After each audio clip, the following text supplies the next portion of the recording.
Love y'all, and it's been a blast playing with all of you. Yeah.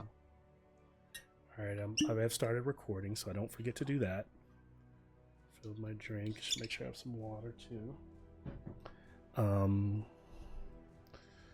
So I'll give us a minute or two, and then like if you all like jump off, and then as soon as everybody's back, we'll jump in. Still no Sophia, still no Troy. So,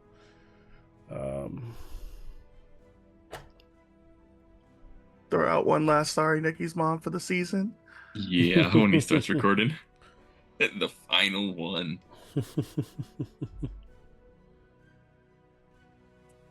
How offensive can we possibly be on the last episode? Is that a challenge, Colin? I think That sounds like a challenge. I got woken up like 8 minutes ago by a series of text messages. You expect me to be an adult about this? No, I'm throwing a tantrum for the next 3 hours. It's because we love you. We had to. No, I appreciate it. I would have been upset if I would have missed it. I just didn't put 2 and 2 together. I should have. I was sleeping when the Zoom link came out. I saw the sorry y'all. I'm in Mexico from Eddie, but yes. I figured that was like for an aliens thing because I saw you guys talking about going to the movies earlier. Oh yeah. And I was just like, oh, I'm not gonna read into that, and then just went back to sleep.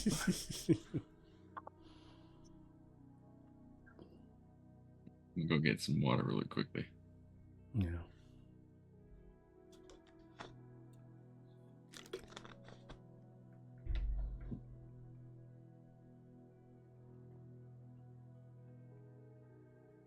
Hitting it, I mean, it's just a thing, but hitting again the loss of the ship, too, was like kind of another character in this.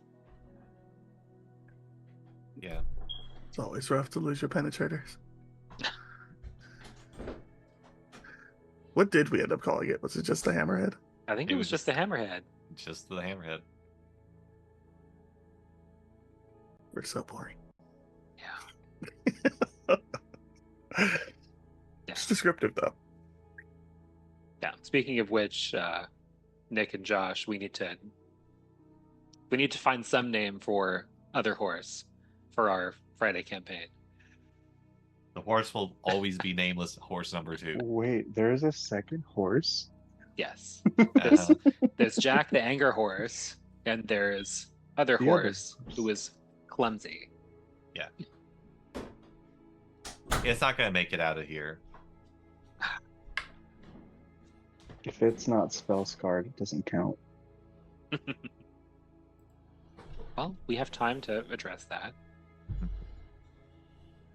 And apparently there are other places around Faerun with spell plagues, so we can just visit all of them.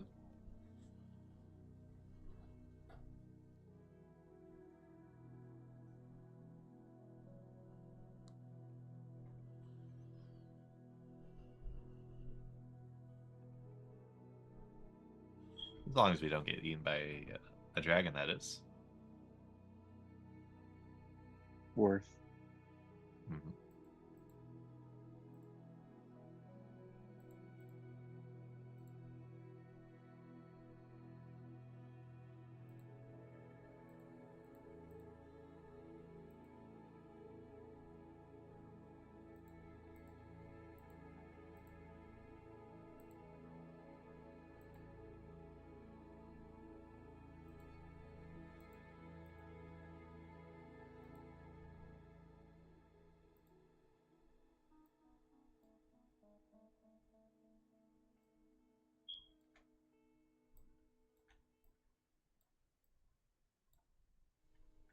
I do see that you guys wish to bring back a level 1 Tillman. What do they want to do? We didn't specify level 1, but You restore. had to restore him to his pre-maimed state. Pre-maimed was level 1 Tillman.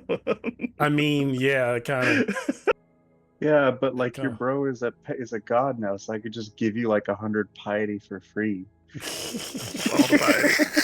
You get a piety. You get a piety. Yeah. I can give you 100 piety for free. Oh my god.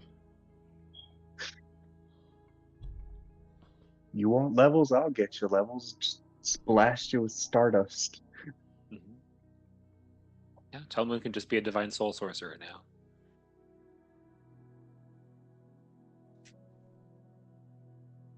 Be like, you get piety, and you get piety, and you get piety. All right. So we are recording.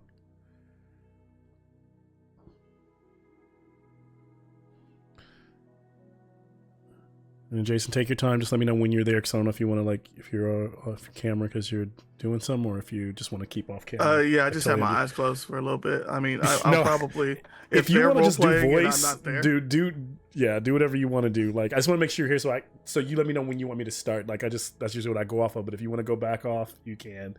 And I imagine here's the thing, your character died, so I will say tonight you probably, if it helps you, if you are tired, you probably get some relief between you, because you won't be in every scene.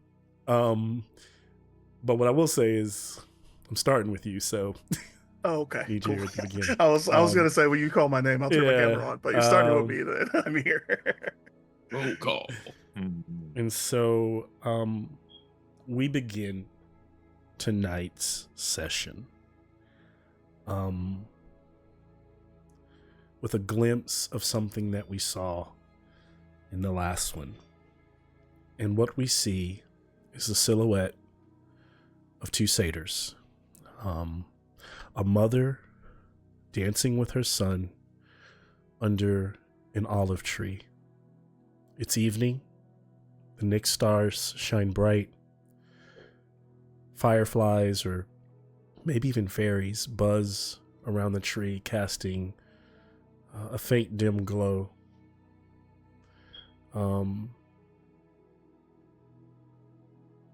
And in simple, normal fashion, it would be a revel, and they would be kind of cutting the rug and cutting it up. And in this moment, though, they're just slowly swaying. And Elpida steps back, looking into her son's eyes, who is actually, even though both of being satyrs, is taller than her.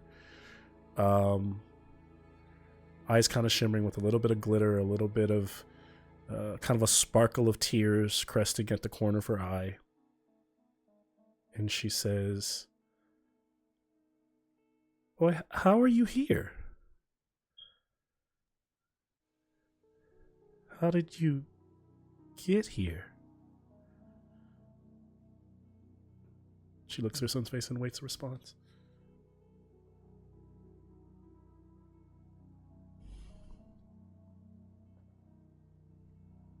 I guess just to clarify, how much does Telmoon remember? All the way up until the demise of his physical form. Got it. You know. Yep. Mm-hmm.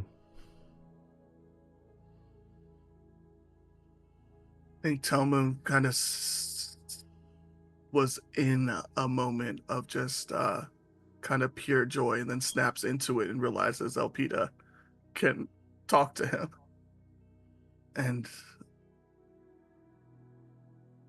it was a long journey, but it's over. Everybody can go back home.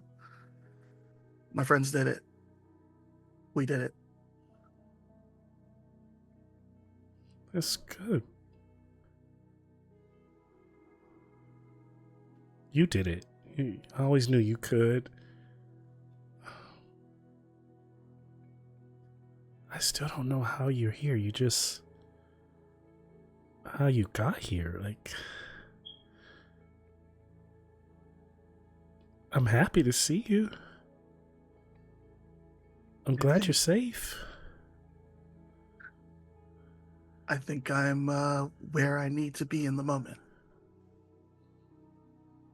Yeah. And nope, he's gonna ignore the safe part.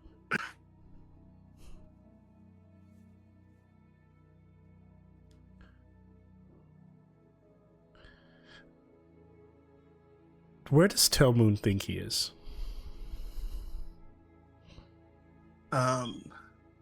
Telmoon thinks that in that time must have passed, And since Elysium and the underworld have been sort of destroyed by Ashiok, that his friends must have created sort of a pocket for him, just from the happy memories that he shared with the party. I think he feels that they've created a pocket dimension for him to at least be in his some sort of joyous moments for eternity. So he doesn't think so.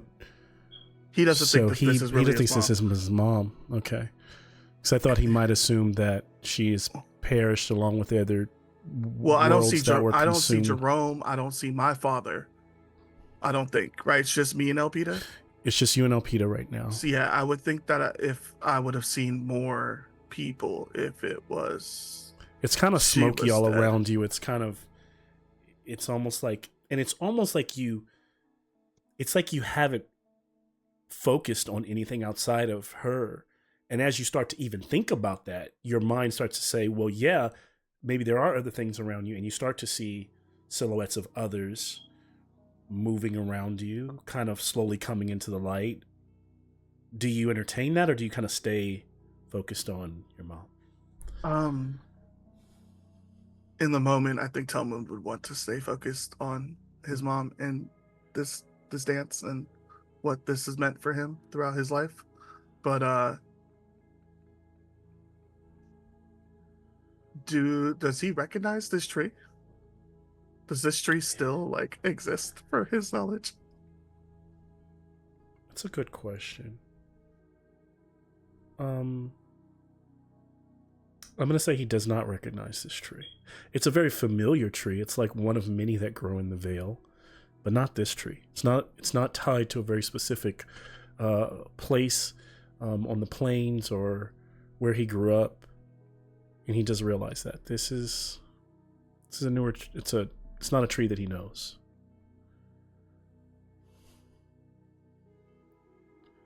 Well, I guess after sort of just taking in the dance for a moment, he would kind of pull back and say, so where's Jerome? I don't want to take his partner away for too long.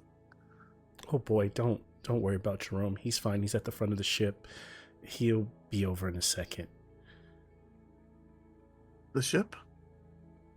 And then as he says it, he starts to realize he's not in a pocket dimension. He's not in heaven. He's not anywhere like that. He's not even in the Vale. He's on a spelljammer. And then it becomes more clear to him as it rocks, as he starts to see crew members around him. And there's a giant tree growing in the center of the ship. Giant olive tree. And as he starts to have so many more questions, he starts to feel himself fading, being pulled elsewhere. Whether he thought his mother was one thing that hits him, some assurance, is that some of the people in the Vale made it out before the end, and his mother is safe. She starts to see the kind of stars of the Nyx, his skin becoming more translucent. And then it hits Elpida like a ton of bricks. The reason you're on their ship, the how could you have gotten there, is that you have passed. And she goes to grab you to kind of hold on to you, but you continue to fade. Yeah, I mean, he would try to embrace her as well, but I'm sure he'll go past through her. And he kind of passes, but he's able to kind of like hold in the space where you would be holding, but slowly losing the tangibility in the feel. Is there anything that he says to her before he fades away? And she goes, I'm glad you're happy. No, don't go. Don't. Jerome, help. Come over here, please help. And she goes, no, don't go. And Telmoon fades, and where he goes, we will explore later. But for the last time, we'll play our opening credits.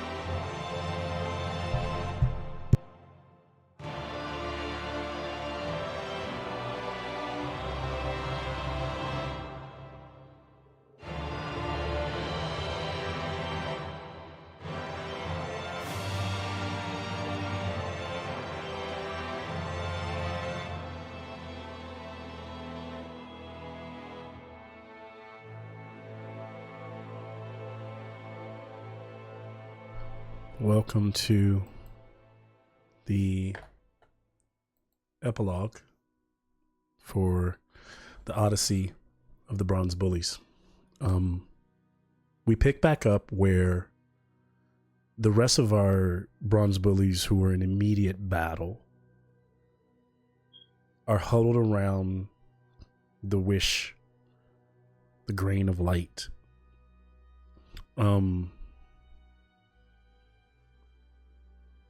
And as almost like they mentally almost communicate with each other, like looking to one another, like, what do we do? Preparing to decide the fate of the future of Theros.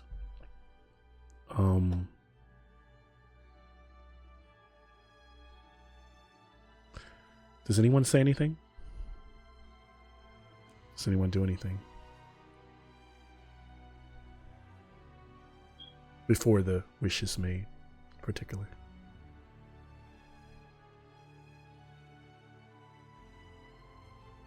This is it. We can bring everything back.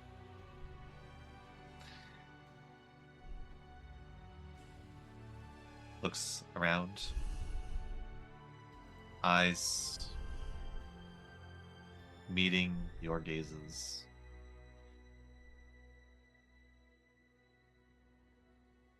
Not just can, we have to. We didn't cause all of this, but we have some responsibility. And we have to do our best to repair the damage that's been done. Poof, poof, poof, poof. You start to see these poof, these poof, poof, poof, these like kind of blips, sounding like what it sounds like when you hear fireworks in the distance. And you know, this is fantasy Theros, so it doesn't matter that in technical space you can't hear sound. It's just a boom, boom, boom.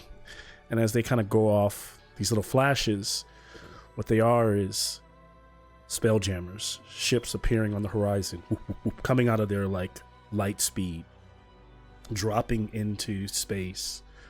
And the one at the center, boom, just kind of appears last, is the giant big ark managed by Delphine Aquinas, the thaumaturge of Meletis, the one who the Meletians were able to get, like, to kind of replicate what you had all found using the power of Persis. Remember, they also were the ones that had helped you with saving many of the Acroans. And so you start to hear and see these cheers from the ships that are floating around you, and you realize that while most of Theros, all of the land masses, all the planets, the planetoid structures, the islands floating in space, while those are all gone, many of the Militians survived, many of the Acroans survived, and there's a ship that is just adorned in so much like hanging ivory and moss. It can only be from the Veil, and that is the ship with the tree growing out of the center of it. And so these remnants, these few, who are also many, represent some new beginnings of Theros. But right now they have no home to go to as they float aimlessly in space. But they are all cheering, and they can all see you like they could see gods on the horizon. I think they see you in such a grand stature, floating there in the Nyx. And so you hear the Bronze Bullies chant it over and over again, and you see your flags on all the ships and things like that. How do any of you respond? It's not just that we owe them, but because of those that helped us, that we're standing here right now.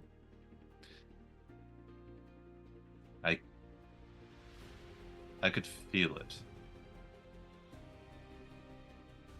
Many that were standing behind us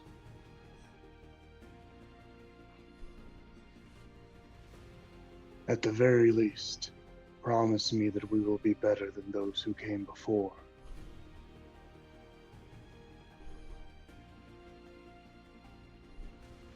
Those are some big shoes to fill. We will have to work at it. Constant struggle.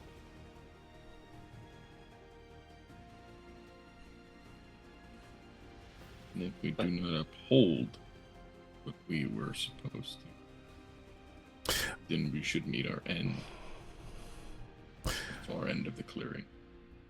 Epidexis, you, similar to Telmoon, as you speak,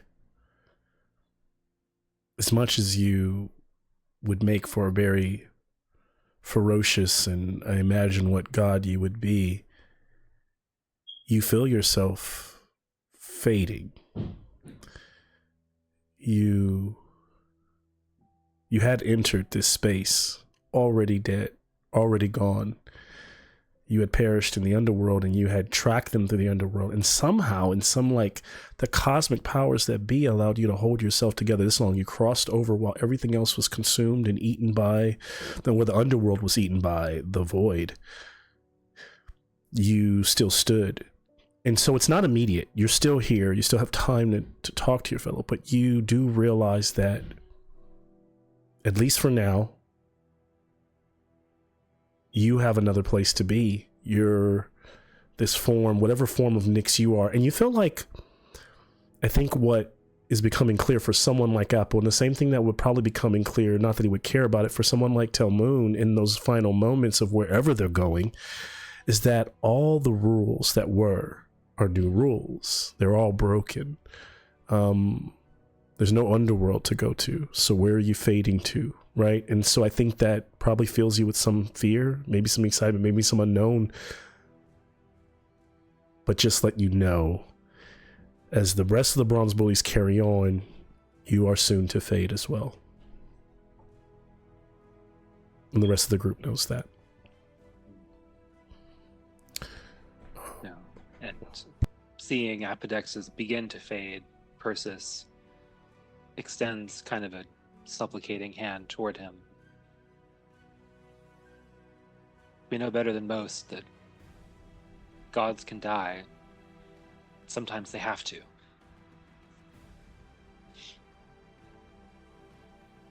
If all this goes according to plan, you won't be gone long, friend. It was an honor to fight by your side.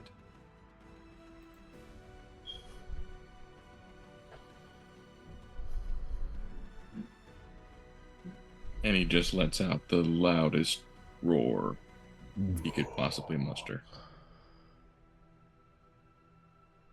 As that roar goes out, he kind of dissipates into stars. And now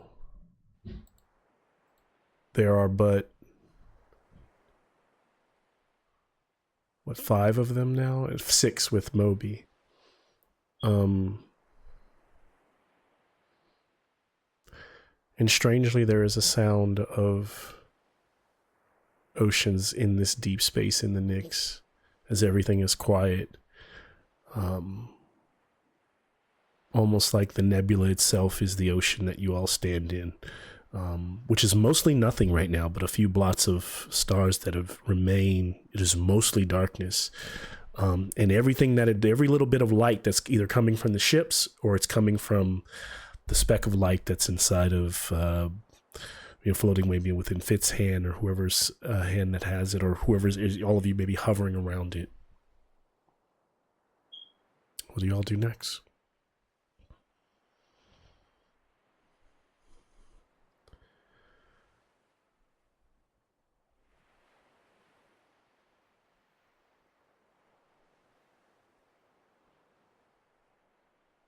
Making this wish or not?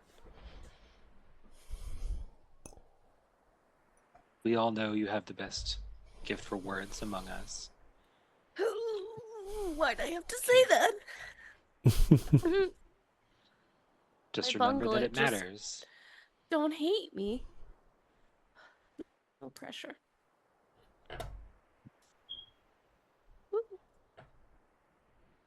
I have every confidence that you will do it as well as you can. As do I. I think we all want the same things. Basically.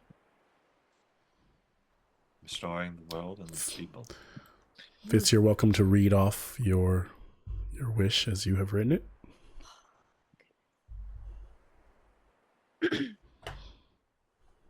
Okay. I take the deepest of deep breaths. We, bronze bullies, wish for the world of Theros to be remade, where we preside as gods with all the power that entails, and all of our fallen allies are revived, and hopefully that can include Talmoon. We can bring him back to his pre-named state.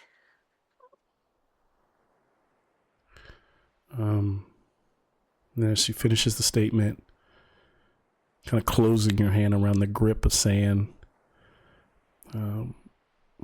everyone else kind of like, I imagine, bowing their heads or almost kind of in this moment of reverence, waiting. Seems at first almost like nothing is going to happen, and then there's just a bit of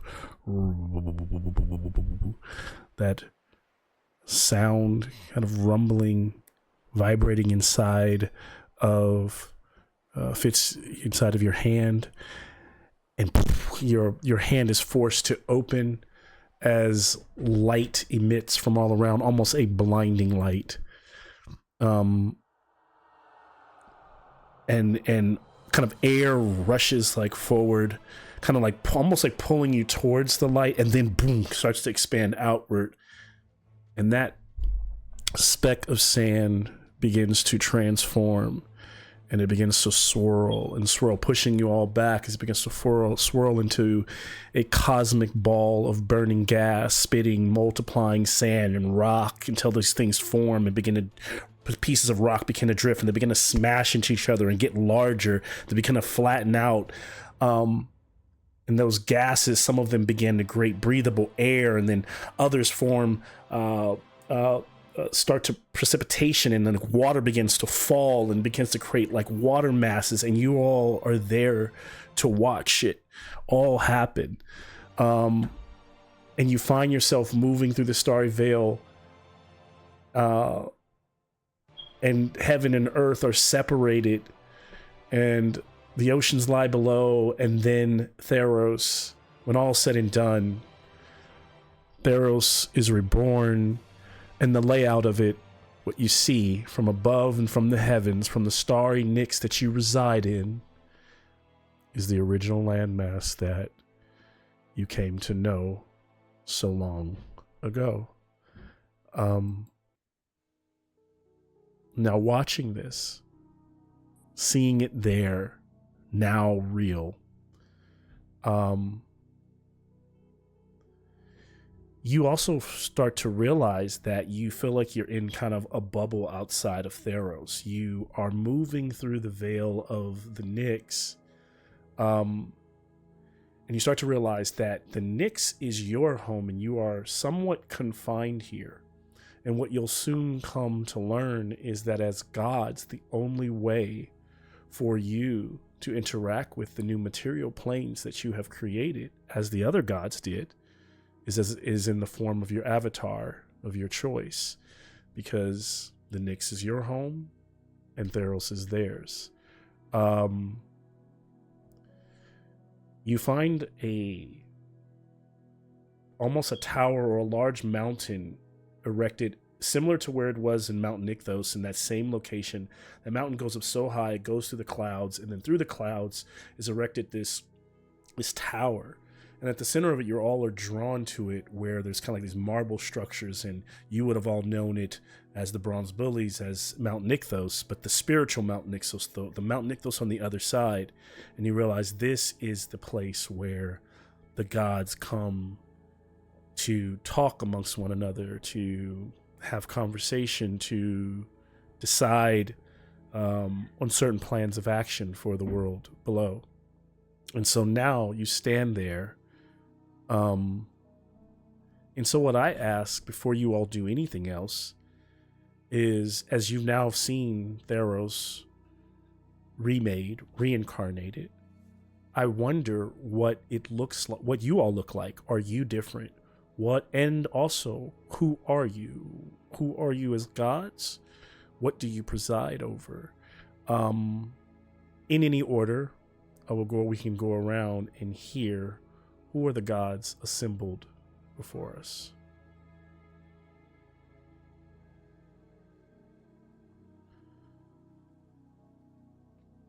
I think you'll see,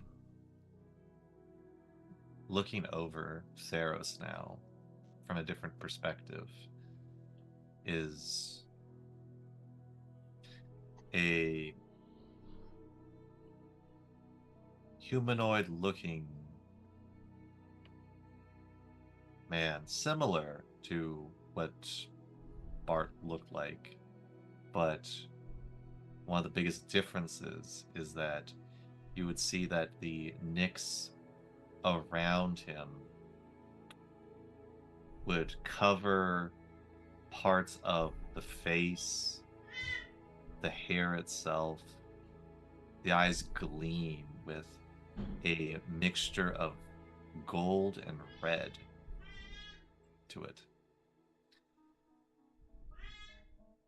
And by his side is a decorated sword, long sword. And he has taken up the place that one might first think of honor and victory of Iroas, but it's more than that. It is the virtues, the morals that we stand by. It is not so much victory and at any cost, but it is success and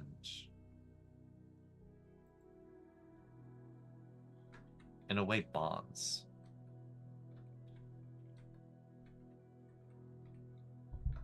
Okay. Looking down, and I think being able to see the people of Theros that are now coming together and preparing in their own ways from where Theros was last left off.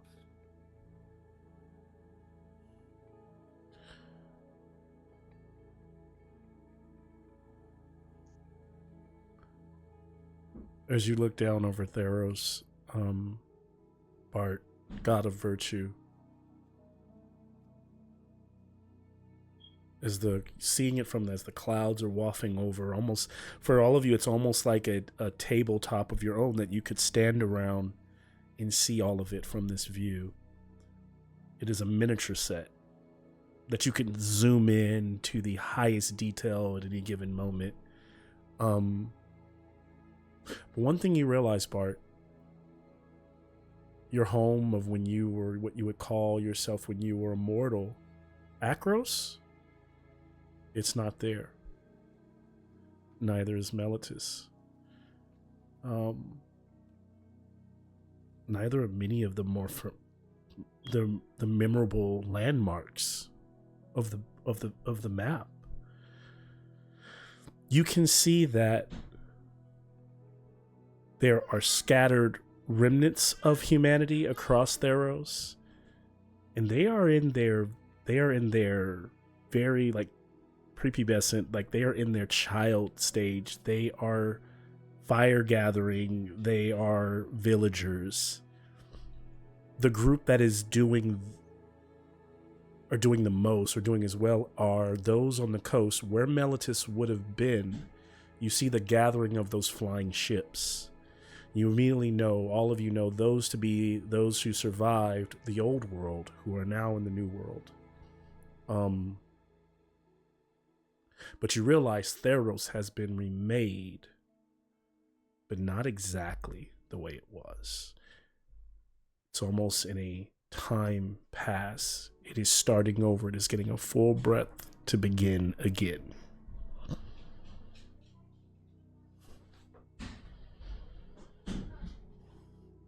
And all of you would see that. I shared that with Bart, but everyone knows that. Everyone sees that.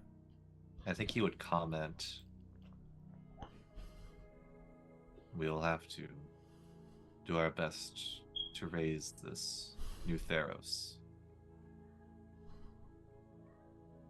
And turns to the next person as he says this. So Taroxes has assumed much of his father's old domain, of course, of fire and the forge, but also of creation in general, builders, artists, any who make with their hands, he guides and gives inspiration to. Sculptors, anyone who works with their hands and creates anew has his favor. And appearance-wise, he is much the same, except where once there was smooth, silky bronze, almost every inch of that smooth surface is now covered head to toe in like intricate filigree. Mm. And he has an extra set of horns. Nice. Oh my god. So Taroxes, god of creation, fire and creation. Okay. I like it. Who else do we see?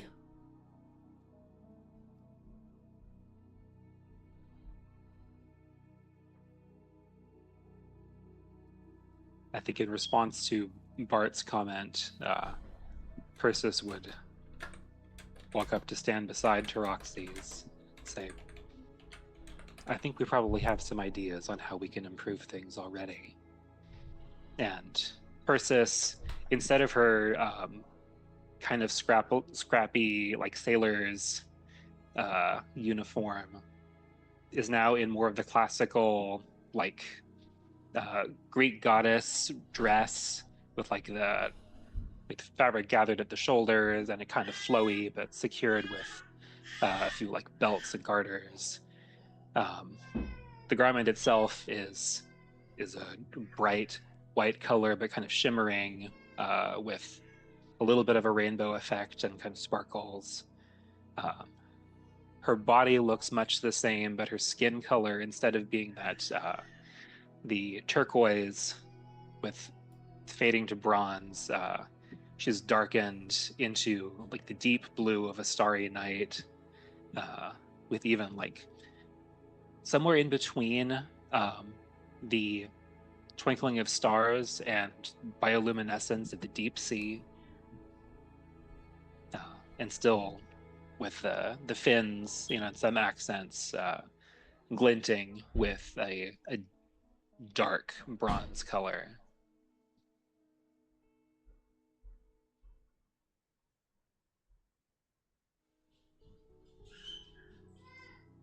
And what domain will you take for yourself, Persis?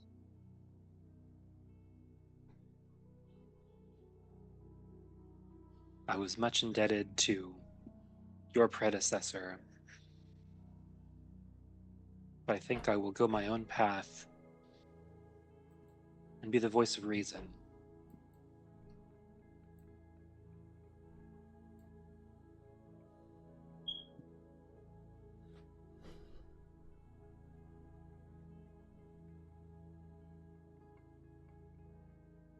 And in that moment, also a scroll will appear in her left hand that slightly unfurls, and in the middle of it, you can see just near infinite words written upon it,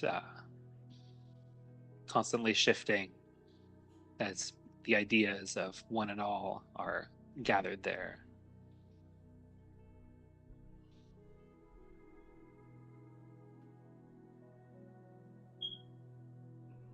Guys are all being so serious. I think everyone could use a little levity. I want to bring fun wherever I go.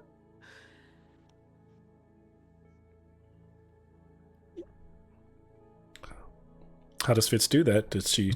Oh, That's her first plan of action in terms of what does that look like?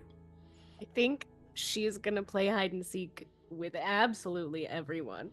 And it might freak some people out, but the ones who get it will get it. And she's gonna have a temple that kind of resembles her mansion, where when you walk in, it just shows you the thing that would be the most fun. So, like, if you wanted giant trampolines, bam, giant trampolines. Like, it's just gonna be a great time. And the closer you get to it, the more you see, like, the leaves are all shaped like the Bronze Bullies logos. The rocks have the Bronze Bully logo. Like, if you follow the logo, you'll find her temple.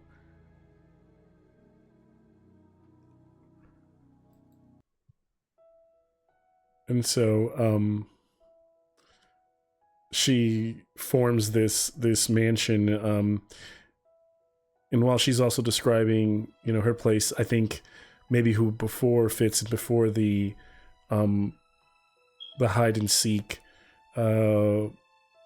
Sophia would have said that she was taking on the mantle of Atheros and to be the god of passage.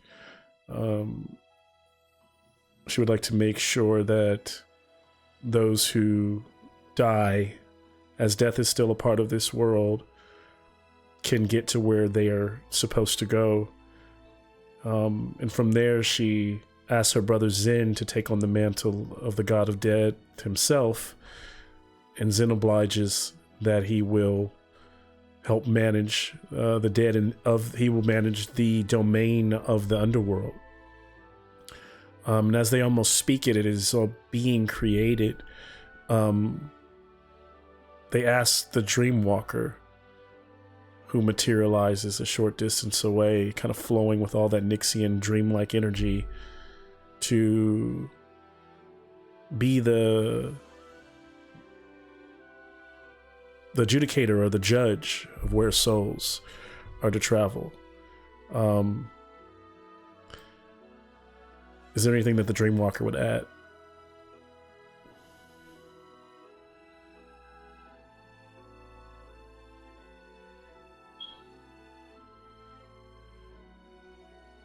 Oh, you're mute. You're on mute, Nick. I'm sorry. Oh, okay. I think this is the first time the group has seen the Dreamwalker in a manifestation rather than a vision. You would see a deep purple Nyx-like mist appear and a humanoid form, stripped of any great detail on the face, as part of it is turning into that Nyx-like mist going up, almost like a perpetual smoke. The eyes are a orange glow as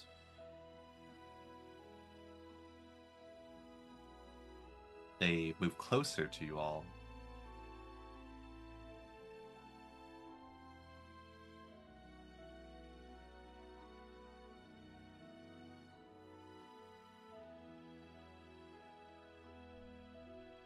He says in a whisper, but perfectly audible to you all, unlike before,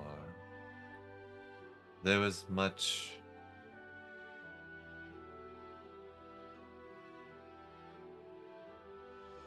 that the people of Theros could not find comfort and rest in.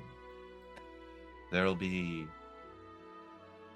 a protector for when the night comes. And when they drift off, I shall be there to guide them to where they need to be.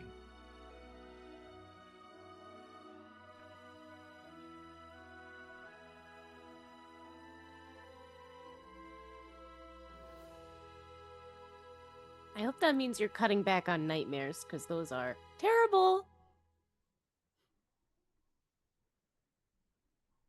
Only to those that deserve them.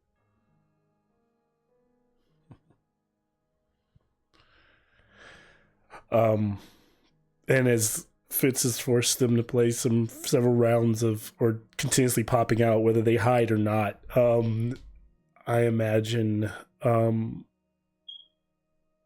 inside of that mansion of fun, there's a moment where the fun is not broken, but just halted as the other gods who still remain enter to meet you all and make your acquaintance.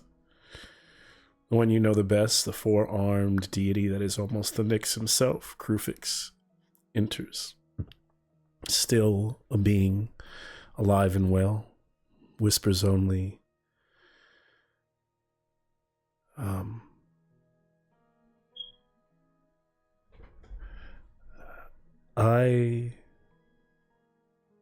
I think that this moment, this change, this development in Theros will be good for the people. Remember to try to keep them first, and always know that, as for some gods, it is easy to lose track of, that your lifespan as a deity is now tied to their acknowledgement of your existence. And behind him, Ifara approaches.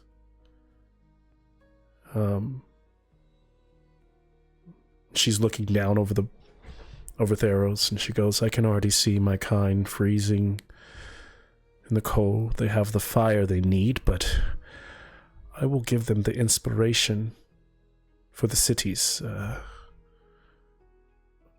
I will help them grow, help them erect the walls that will keep out the wilds, the weather, the monsters, the beasts. My aim is for justice to prevail for these civilized lands." And behind Ifara, Karametra exists. And she says, "And I will do my part to... I care only for the mortals' health, for their security, their need for love, their sense of belonging. That comes... I am not interested in any of your gods, any new gods or old, your politicking, or your quarrels or schemes. Only that their well-being be taken care of." And Farika leans on a pillar to the side and says, "Well, for me it is still the same.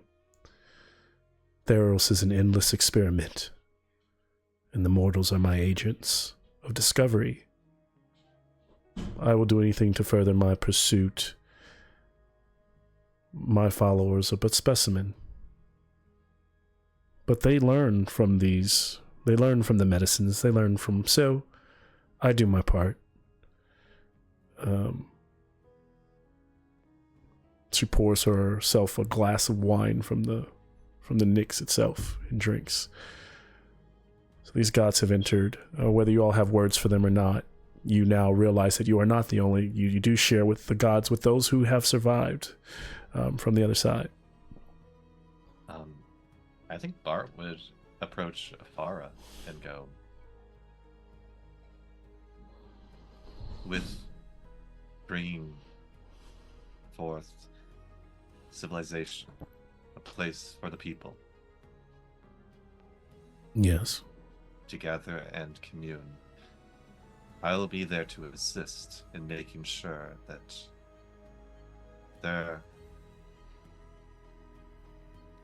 their wills, their rights, the things that cling and give them that hope to pursue and to make it strong. Polis, I'll be there."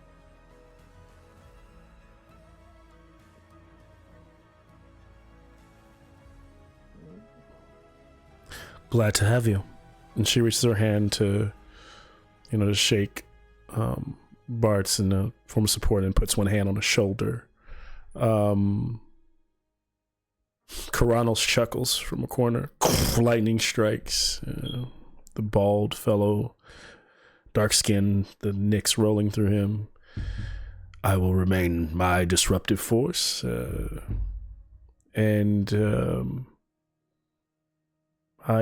My storms will still rage above the waters and the lands.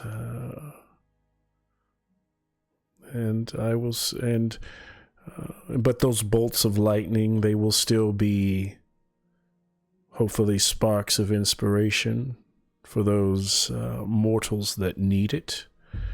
And I will also always lean on and serve my queen, as he almost calls her, and you see the kind of the slithering into the space of those octopod-like arms connected like hair as Thassa materializes. And she says, wherever the water goes, I will be.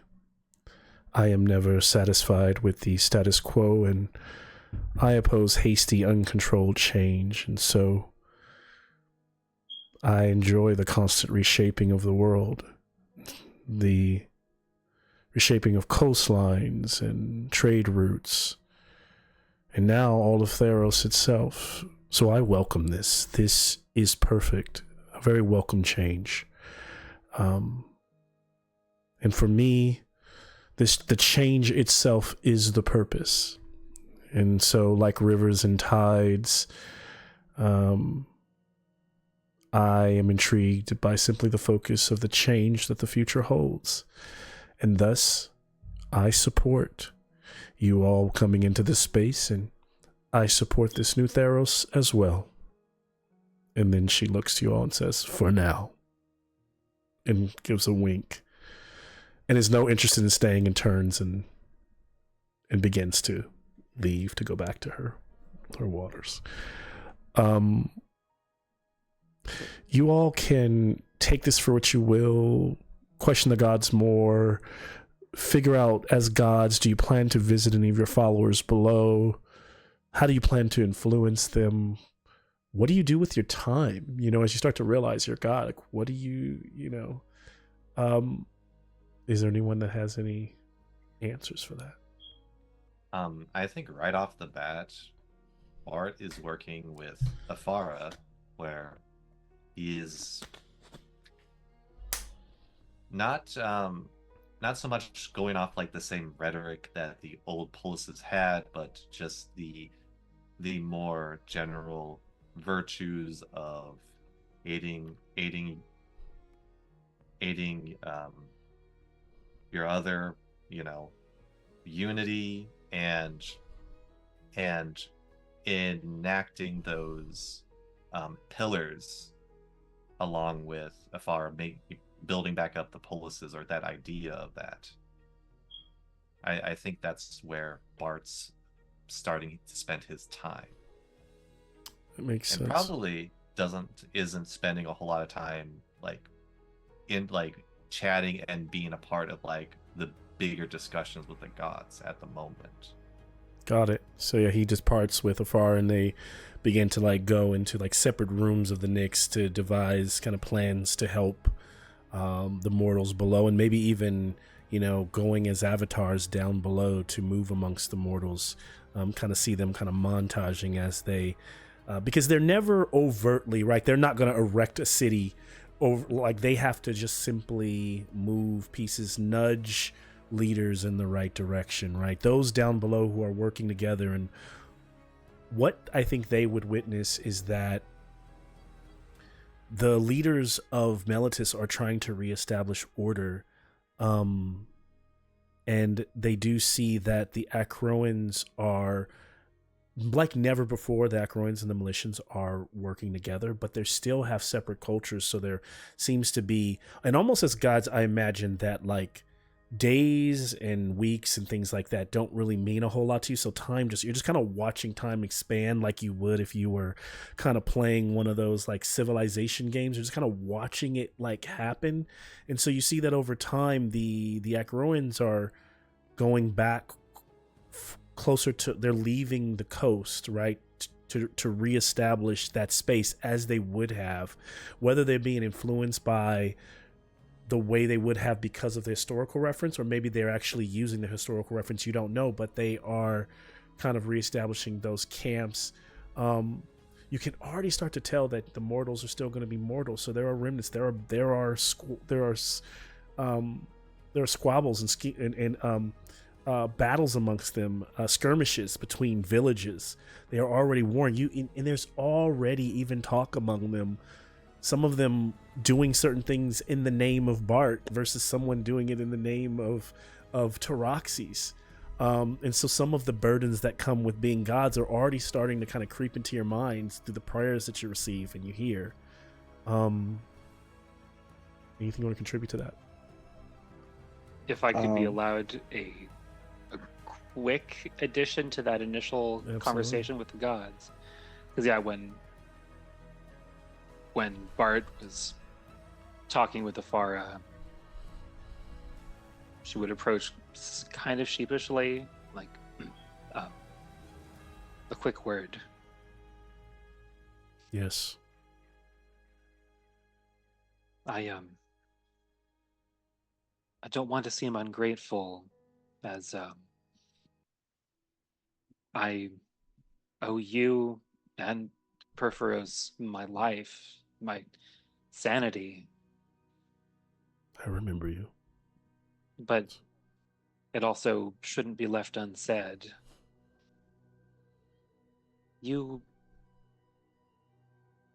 I was going to say it was a complicated relationship, but no, you did not have a complicated relationship with Nylea.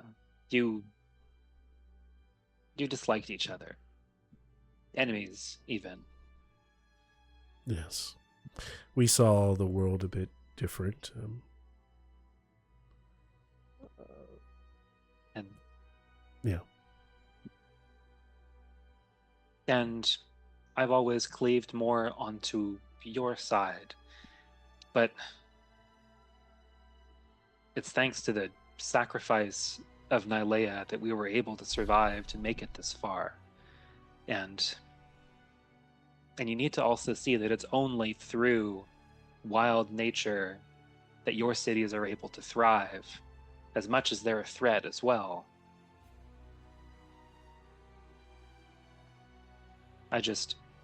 I have tremendous respect for you, and I want to help you rebuild the world, but I also want you to acknowledge that fact, and I plan to make sure that Nylea's sacrifice is always remembered.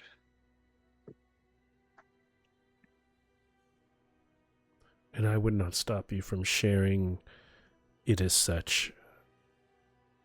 I will say that for you to be standing here as a god like me, Persis, you have my respect for your words. I cannot promise you that I will see the wilds of nature to be, I will come around to seeing the benefit for my mortals, because they only seem to struggle the more they are in it and around it. But I appreciate your words, and I will think on them. As I said, I am here to help, and I will also be here to tell you when you're wrong. I hope you can accept that. I see that very clearly. And you clearly should go have a glass of wine and relax. You're not a mortal any longer, and the jewel is nice, but you know you don't need it any longer. And she strides away. And at that point, Persis goes to Fitz. Like, I have an idea. I think you'll like it. Tell me everything. And yeah, Persis shares the plan.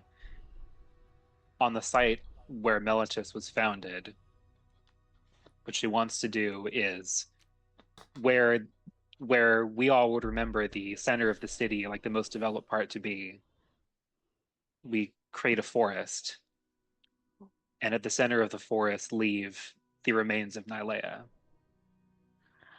I do want to drop Nylea into the woods somewhere. You want to build our own?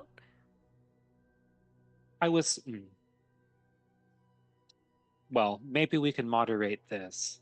I was thinking forest in the form of a park in the center of the city to always acknowledge that the wild is needed for the city to thrive. So maybe if you have special plans for her actual remains, we can find the deepest woods for those. I have the statue that she turned into, and I was thinking we could take her somewhere near where Setessa would have been and build like a little glen or a glade for her. But that's kind of the same thing that you're saying. Maybe we do that in every city. We make sure that there's a little bit of nature everywhere so that some people don't get too disconnected from it. I would like that. Let's do it. So as they kind of go off to execute those plans, we kind of pan and move somewhere else, kind of with the stars of the Nyx kind of up and over.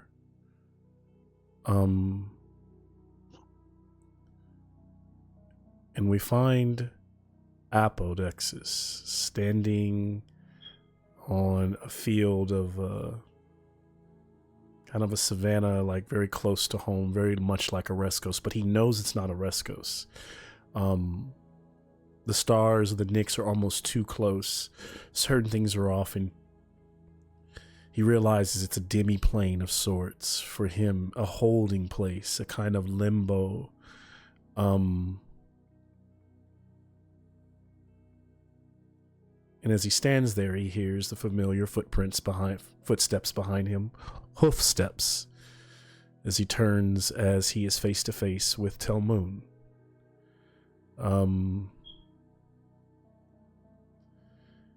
And Telmoon, you and Apodexis kind of stand. And here's what I'll say, Apodexis, to kind of inform your words. Telmoon, here for you to both understand, you both have heard the call of the cosmic wish. But like anything, for friends to be revived and allies to be revived, they have a say, and if they want to be revived, and then they have an understanding of what it means to be revived. Telmoon, in this new way that you look, you already in your spirit form no longer have the need for the mechanical arm, the piece of your head, the broken horn. All that has been replaced. You are already renewed. Apodexis, you know that this space that you're standing in is soon to become a domain for constellations, a part of the constellations of the Nyx. How you know this, I don't know. It's not like Krufix comes and tells you this. You just know it. You just know that, and you start to know that just like you, it's the same way Pythias would come to know. Pythias is not a god, but Pythias gave himself, it was such a heroic sacrifice. Some gods just become what they call bodies of the Nyx, meaning that their spirits live on as a part of the Nyx, literally connected to the Nyx. That is what you are on your way to becoming, Apodexis. The call of the wish would cause you to go back and not become this, which would also cause the constellation, those stars, to die out and to not be there, and to not be there for people to talk of and speak of and tell stories of, whatever that means. And so just giving you all a moment to have any conversation or any words between these two. And I imagine that they could be about a million other things, but they also are about two dead guys deciding whether they go back or not. I'll leave it at that. Is Pythias like a constellation right now, or is he around somewhere, or? No, yeah. Oh no, Pythias is not around right now. But is he in the sky, or is he just somewhere else? He is a constellation in the sky. Okay. Somewhere else, yes. So like because this is like kind of like a demi-plane, basically what will happen is soon, if Apodexis accepts, he will eventually become a constellation which will be beside Pythias in the sky. So, in this plane, can they, both Telmoon and Apo, can they make this look like whatever they want to look like? They could. And actually, speaking of, to kind of bring it together, as they look at the sky, they can actually see Pythias constellation and therefore call on Pythias to speak with him as well if they choose. Pythias as well, I was going to say separately, but I will say Pythias, this does kind of two birds, one stone. Pythias is also being called by the Cosmic Wish and has a decision to make. Have you picked out your pose, brother? I believe taking of hands would be glorious. That it would. And he kind of like waves his paw, and all of a sudden, like, golden, high, tall grass, like thigh high, just appears, and he kind of just runs his paws through it.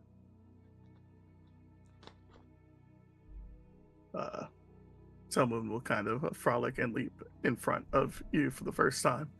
And I'm sure you fully recognize Telmoon still, like you see the brother that you fought by, but you see him in the full sexiness. The full sexy is back.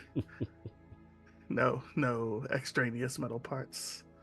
I'm still trying to get the leap right. I figure it's got to be a leap and thrust thing. Ribbon, no ribbon. I'm not sure how ribbon translates with stars. I'm still figuring it out, but... Well, I know you've heard it. I know you've felt it. But should we return? I mean, it'd be pretty epic to spend eternity with you guys in the stars. And I might be able to just change that axe into a trident once I get up there. We'll see. This brother Pythias has been up there for a while, and it's been an inspiration. This is true. Do you have something to go back to? Does Telmoon have his memories back? Did you lose your memories? He was amnesiac when he started, so everything before 16, everything before meeting Taroxys, he basically doesn't remember. Yes, I think he would have, because especially when he had the opportunity to talk to his grandfather's spirit and all this stuff, things would have kind of come flooding back. I think he would have that by now.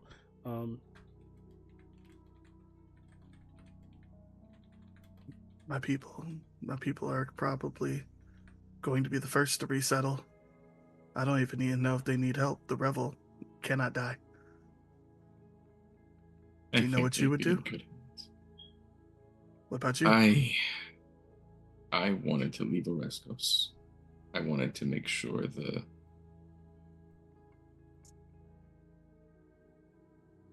those that didn't follow the rules of death were claimed. And I've met the most amazing of friends. And what better way to watch out for them?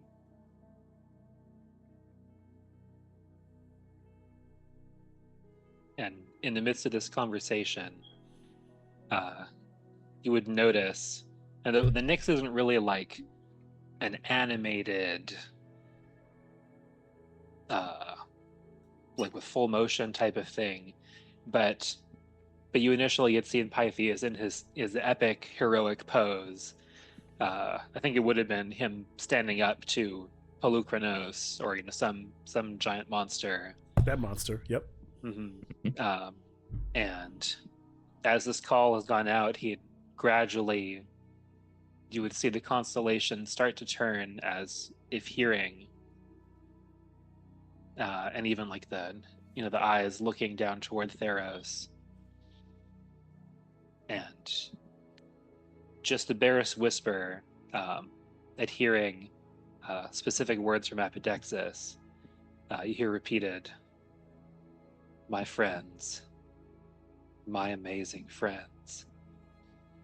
And in that moment, you realize the constellation, although the stars are all still mostly in their positions, it's no longer the image of Pythias. It's just stars in the places where they were, where Pythias was there.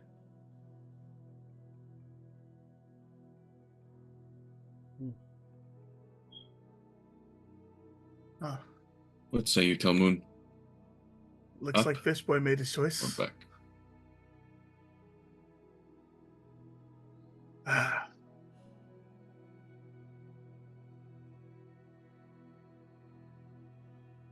It would be sort of fun to try to become a demigod again.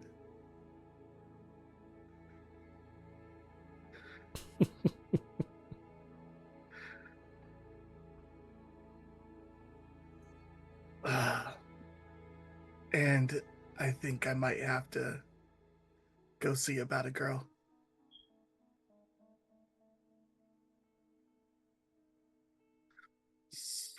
Down it is.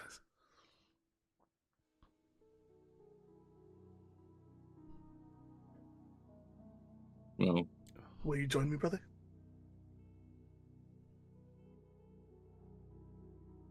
He goes, and he just kind of looks up at the heavens and he goes, I think an excellent joke would be of Triton and a Leonin walk into the heavens. And then he just kind of dissipates into the Nyx.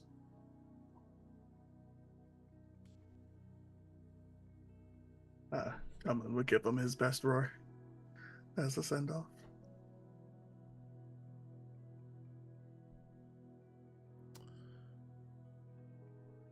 And as that happens, we kind of push in on Talmoon.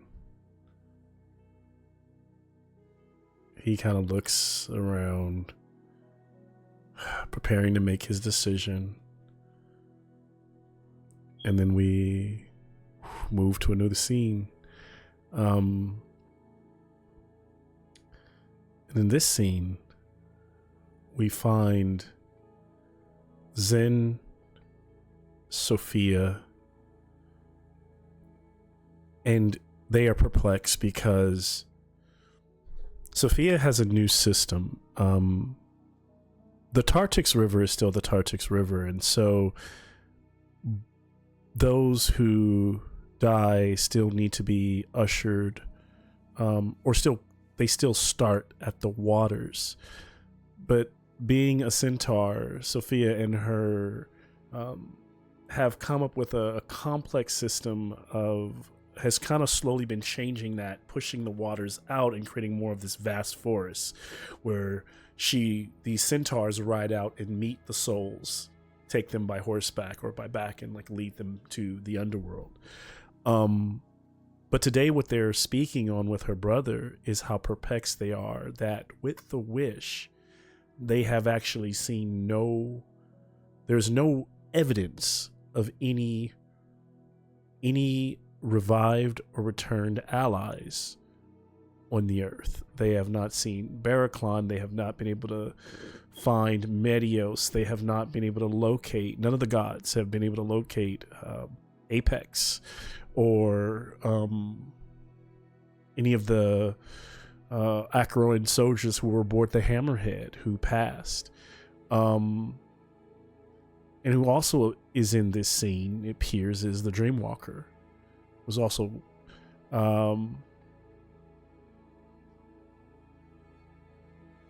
and this just seems to be strange. There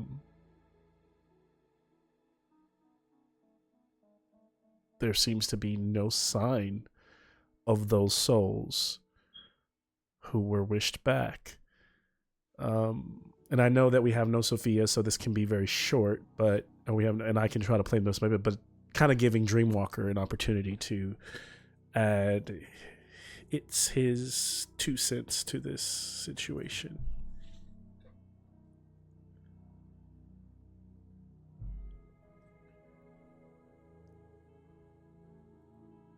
And you are muted. I'm sorry, Nick. Yeah, you're muted.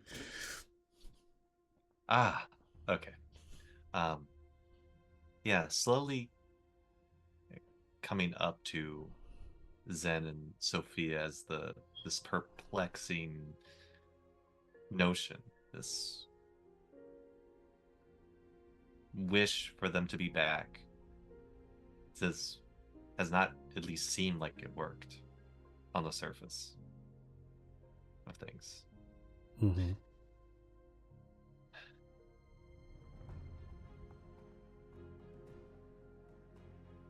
Life and death have different phases to them. A transition, if you will. They are not here. Not in the same sense. Not in the way that you want. But some bit of essence remains.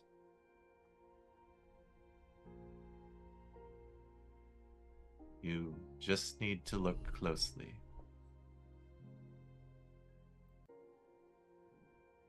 We will continue to look closer. Sophia says, Dreamwalker, if what you say is true, maybe you have a point. I know you spend most of your time inspiring and through dreams. Can you just put a call out? Can you just listen to the dreams for a while? Just watch some of the dreams. Maybe that will help us find them. Maybe you'll find, maybe you can probably imagine how our friends dream, and maybe therefore you can track them that way.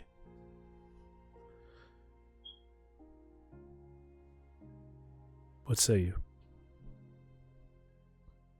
The eyes close for a second, and the whisper that comes out is,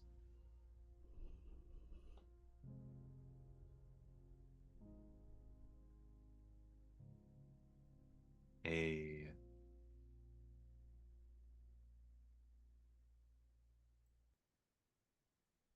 fading memory, but one that might shine once more. I'll listen to that. And the eyes still closed as the form begins to disappear into that smoke-like Nyx. And we'll listen. And we'll see if there is a fading memory of maybe once was one of their companions. Awesome.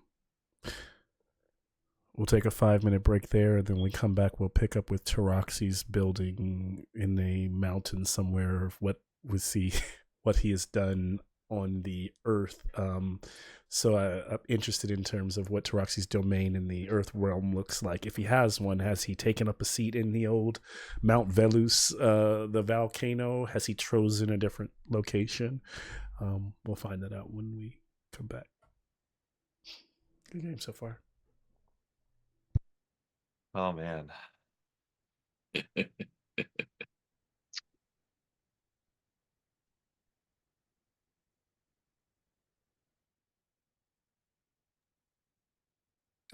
I just hope that Persis' entire domain shook as Apo and Tillman were having that conversation about whether or not they should come back and try to become demigods. Oh, buddy. Part of what I'm doing completely depends on your decision. So I've got two alternate I think scenarios it sounds planned. like my decision comes at the end. So yeah, you might need a. I think it'll be a fitting ending either way. All right. Because low key, you're either getting a replacement or a familiar looking buddy of your own. Oh yeah. I'm either going to make a version of you or I'm going to make a new Taroxys to travel with you. Wild. Oh, Wild. nice. I love it either way. And I'm sure Persis is going to hate it either way. what is this disturbance? All these bad decisions happening at once.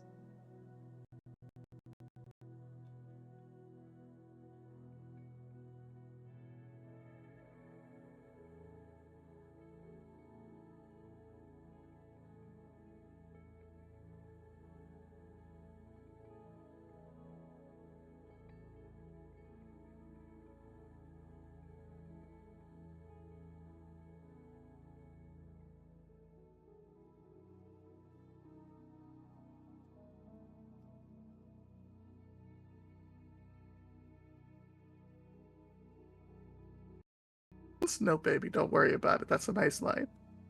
He loves us all. I like how I make my decision and then Mel's like, and there's no sign of the return. I'm like, damn it.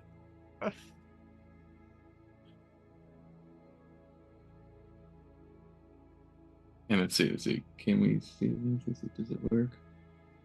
I see exclamation points. Thank you. Oh, Thank you, Nikki's mom. It I disappeared. think I It was saw there for a second though. She's gonna have to. Oh, there it There we is. go. There we go. Hey, Okay, if I her know pause it. game is nice, she's gonna enjoy it. Let's see.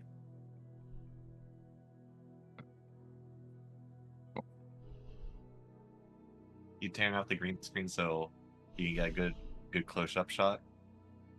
Yeah, there we go. Yeah. There we go. Back up a little bit in the middle. Up. Sideways. There you go. There it is. That is so sweet. She's gonna love that. It's our number one fan. We Seriously? appreciate it all. Hell yeah.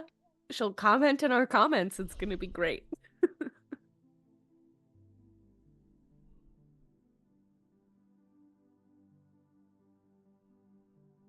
Go get some water and I will be right back.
And to answer your question, Pythias definitely left the Nyx to go back onto Theros. That's what. Yeah.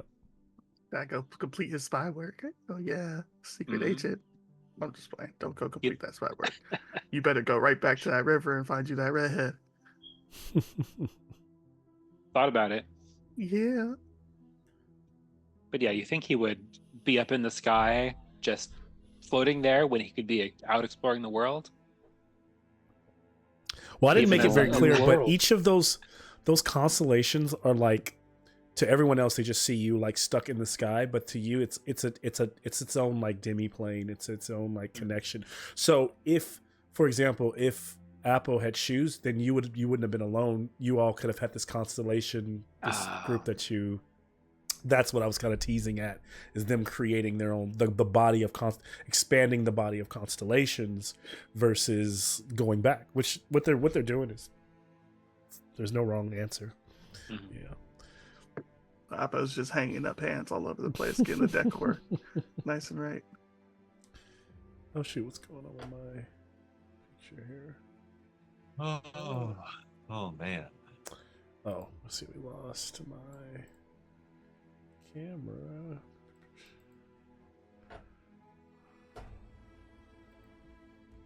There we go. Snap back in place.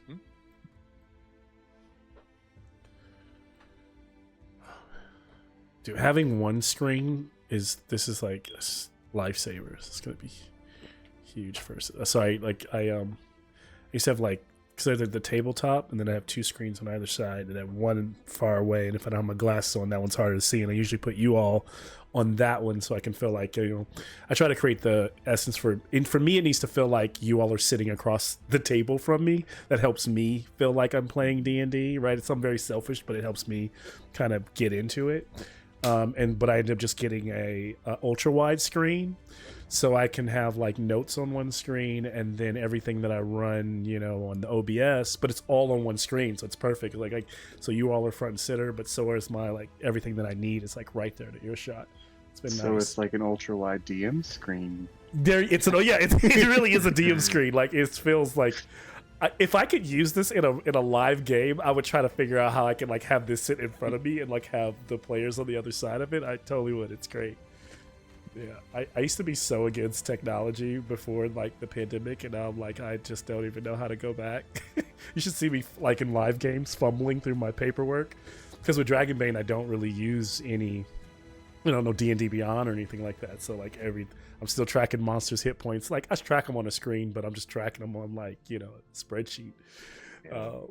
So I remember when I did a few live games, I would have the giant binder, and I just have all these notes that I have to be flipping through. And I'm like, okay, you know. I will say there's something still kind of charming and fun about being able to do that. Like, I do appreciate it. Like, when I can just, you know, roll the real dice and do the real thing, and even though it's a little bit just always just a little bit more work. Yeah. No, y'all are wild for that. My DM screen is just a DM screen, a little bit of dice roller just for the sound effects to scare people and let them feel like I'm rolling dice, and then my laptop, because I don't do nothing without the computer if I'm DMing, even in person.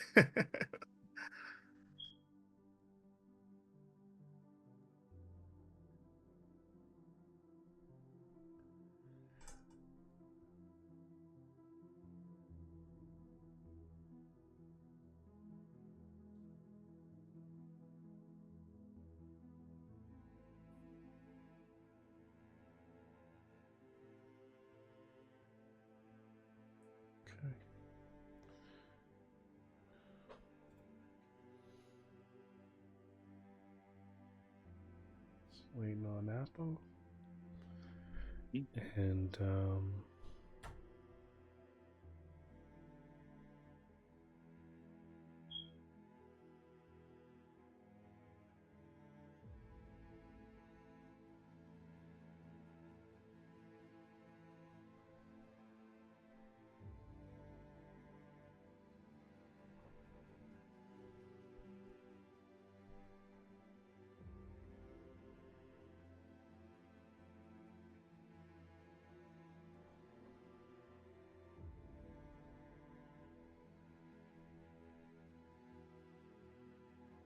since I'm starting with Josh, I'll give it another minute, and then if Renee's not back, we'll just kind of ease into things.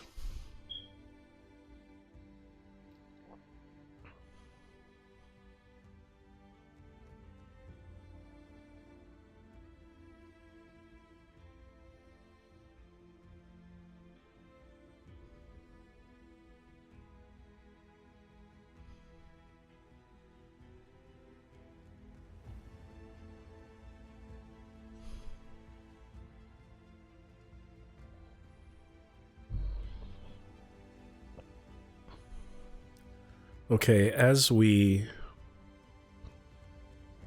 pick back up, as we fade back in, Taroxys, tell me what you've been up to. You can also include anyone else in the scene that you think would be in the scene with you. You can bring another bronze bully with you. Welcome to. You can tell me more about what you're maybe doing in your domain, but I'm also interested to because Perforos did have he used to spend time in Velus, so I wonder if Taroxys has taken up the same thing or done something different. It's also where the Bronze Bullies Temple used to be. Have we moved that? What are your thoughts around all that? And like I said, don't let me lead you. You tell me what it is now. No, Taroxys does return to the mountain. He plants his avatar down in the mountain, and it looks like he did it at his largest with Giant's Might, this gigantic bronze minotaur with the retractable giant wings. And he and his avatar spend a good century or so crafting their own anvil rot, their own bronze bullies, never more than 100, but some are craftsmen, some are guardians and warriors, some are taught the same rune magic that the Cyclops once taught him. And he sends them out into the world from the temple to teach and to guide and to do his will. So the builders, the craftsmen go and teach the people of Theros how to build, help building the cities, teach them the art of sculpture, how to make things. The warriors roam the land, fighting monsters, helping people, watching over villages. And of course, the rune mages generally upkeep the temple and also accept students who come to learn the rune magic of the Cyclops, or of Taroxys now. And he spends most of the time kind of himself cloistered in this activity of building these anvil rod, these people that he can whisper to as they go out into the world doing good in his name.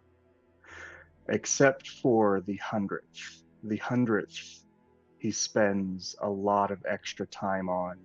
So much time that its final form has yet to be decided. He waits for word from a friend to see how this final son will be born. Okay. And so in those couple of 100 years, we watch within that first 50 years or so, the development of the polis around are at the normal rate that they would be, but as he starts to send out those followers of his to those Envelrots to help and to aid, this mechanized population starts to help both Meletis and Akros and even smaller polis that begin to spring up around, and the development of roads in between cities is expanded upon and very welcomed by the citizens. And there isn't really a god to oppose it. I mean, Nylea probably would have hated some of it, but it does some good, and you see all of that happening. And so it's just kind of giving everybody a moment to all those words that Josh spoke as Taroxy, see those things happening throughout Tel Moon on the grand stage. What has Fitz God of Fun been up to? I think she and Persis had been building those gardens in all of the cities and trying to cultivate that. I think she's also playing wherever she can.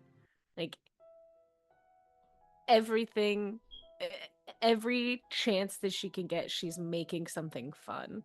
So like even if someone has a mundane job, she's like inspiring them to feel like, oh, this could actually be fun if I like flick it this way instead of just having to put it in the bin. I could add some flair to it. And hiding not just in the woods of the gardens that she built, but playing Marco Polo with anyone who will listen, like chasing them through. And I think she spends a lot of time in her temple, and I don't know what Kai is up to in this new world. But I think that she would, if Kai was around, she'd be spending some quality dragon time. Yeah. And I think Kai, up until this that you speak of it, is where I was going next, is that we're talking about that cult of the dragon. we're talking about like 100 years. Kai's kind of like been with Fitz, and Kai is a elevated. Being a dragon, Kai's going to live hundreds, maybe thousands of years. And then being the dragon that like slew her father, and she is probably the closest thing to a demigod, but doesn't quite feel like a god. No, and in that people know of Kai, and people know that Fitz rides Kai. They see Kai in the night sky, and so there comes this moment where Kai has had a really good time with Fitz, but one day she literally just kind of in your domain flies in and lands and goes, Fitz, we need to talk. Okay, what you got on your mind? Let's chat. Do you want like a drink or something? I have like a giant bowl. Fine, I just could come out and say it. I've done all the hide and seek I think I could do. I've had a lot of fun, and I'm glad that they all know me across Theros as the dragon and the god of fun that rides the dragon. But I am ready to kind of spread my wings and see what else is out there. I'm not really going anywhere, but I just like to take some time to explore. What do you think about that? Sort of like cat eyes, kind of. I mean, I guess I always knew this day was coming. But no, really, I know. It's hard to resist that call to adventure. And I want you to see everything you want to see. But just don't forget to come back and visit. Every once in a while. I mean, I think I'm going to be around for a while. You'll be around for a while. Just, pop in. That'd be great. So it's not really... Theros is really small. And she's at this point, she's full on adult dragon, right? Like just giant dragon towering over. Even as a god, Fitz, he has from relations still very so large. Just, yeah, not goodbye. Just, I'll see you later. No goodbyes. She kind of nuzzles. Like it's Fitz. The Nyx is fun. I just want to spend some time in the material plane, down there with the mortals, as I should be as a dragon. Like I said, I won't be far. And I need to know if there's other dragons down there. Wherever they hide, I need to root them out. Yeah, maybe you could teach some other dragons how to dragon, Might be some young ones out there. You got it. I'll miss you. Same here. I miss you.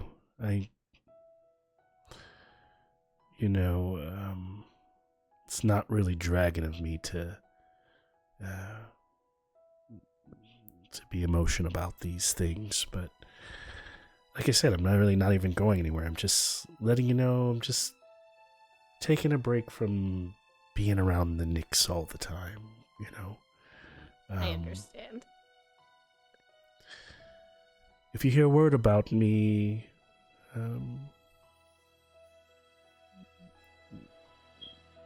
don't worry. I'll just, I don't know what it's going to be like I don't even know if these mortals will accept me being around too much, but I plan on kind of staying out of sight for the most part. You go have fun, Yeah. collect some cool shit, build Absolutely. the coolest cave. And make some games out of it. Have some fun. I will. I hear you're from Sophia and some of the others that you're kind of building a Theopolis or a polis full of temples to the gods, or getting the mortals to do such. Yeah. We haven't come up with a cool name for it yet, though. Well, I look forward to seeing it.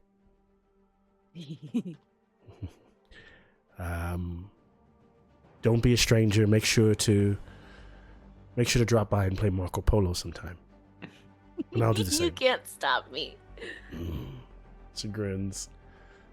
Wings go out and just lets off a roar. She kind of flies out.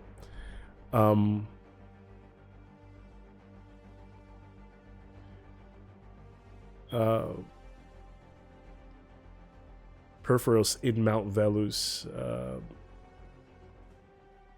Since your 200 years there, have you got angry enough for it to erupt at all, ever, or? Okay.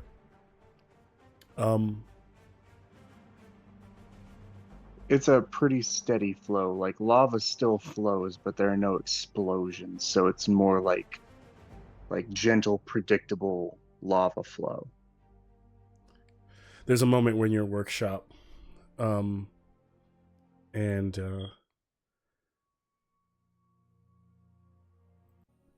you hear that familiar,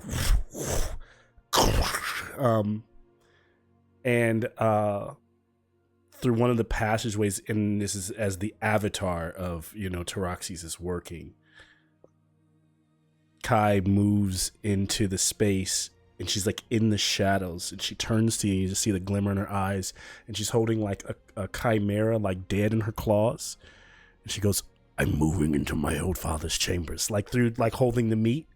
"I'm just letting you know," and then just kind of like moves away. I mean, now she there's a moment for you to respond. I mean, I don't know if Taraxis has any issue with it. Yeah, it just says, "Welcome home." And she thinks about it. She says nothing to it, but I think when you say welcome home, she thinks about the fact that almost like dragons have they're magical beings. So I imagine there's an internal transfer of memory of Thraxis to her. Thraxis being the original champion of Perforos. He was actually blessed for killing Penthos. And she goes to her quarters, and she begins to claw at the rock. And we kind of montage as you start to see stacks of gold begin to heap. And some of it is armor, some of it is weaponry. And sometimes she just drags in and throws like a pile. It's like a pile of like soldiers' bones in the corner. And you realize that her time as a bronze bully has left her with like not that she feels like the bronze bullies haven't had anything to kill, so she's out there doing the good work in her way. This is the being that killed her own father, and so we see her just kind of like sitting back on this carved throne that she's built for herself, like folding her wings back, letting the lava roll and flow into the room, her hands adorned in rings of gold, I'm home. And then, like up through the smoky passageways, she has a vision. Like her dream that the Dreamwalker would know of is that she often, on days when she's landing on the cold snow tops of mountains, she looks at the sun in hopes that one day she can put her throne there. And for now, she dreams and continues to pile a hoard. She smiles and sucks on a bone. Says Marco. And waits for Fitz to respond in the dark.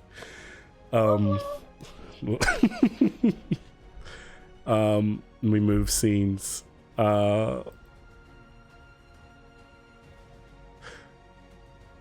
Is there anything other than we know we want to hear from what Telmoon decided to do? Are there any? Is there anything that's left on the table? Domain. Persis' domain. Yes. Oh, yes. We haven't gone to Persis. We can get into that. Yeah. And so. Yeah. So her domain is,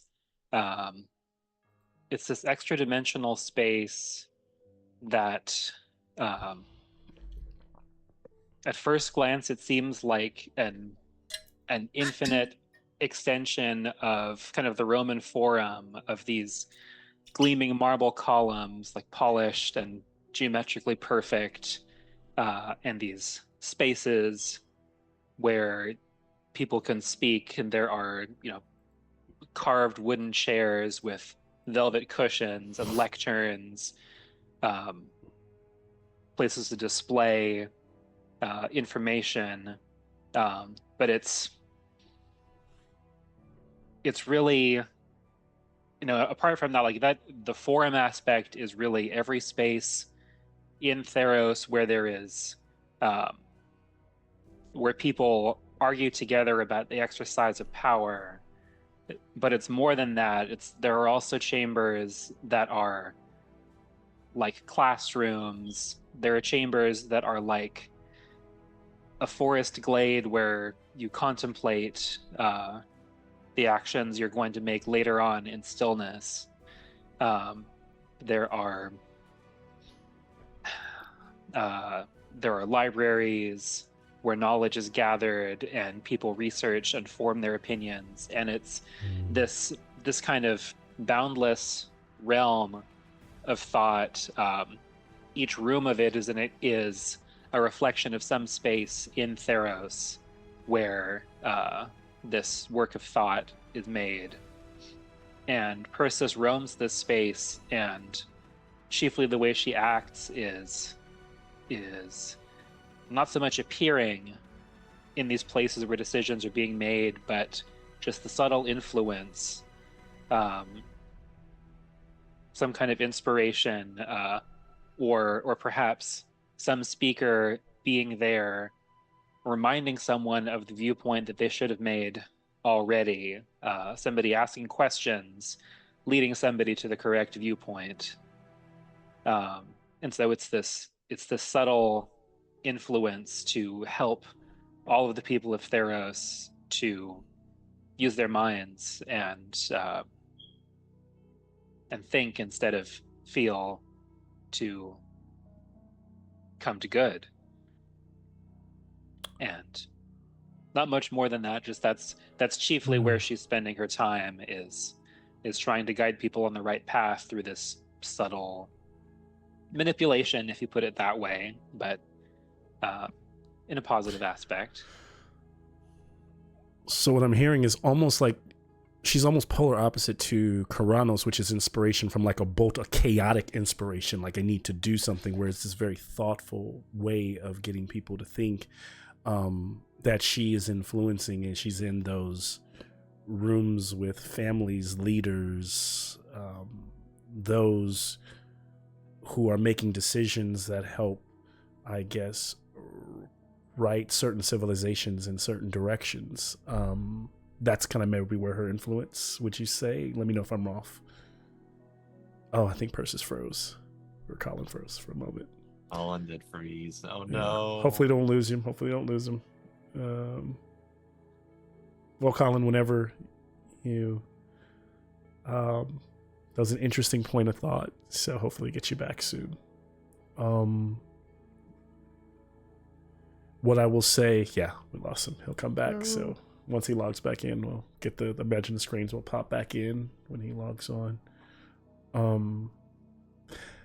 I think what I'm hearing then from all of this, from the anvil rot that are going out into the world, from the way of thinking that is being provided by Persis, that all of you are helping advance society's polis in some way or shape.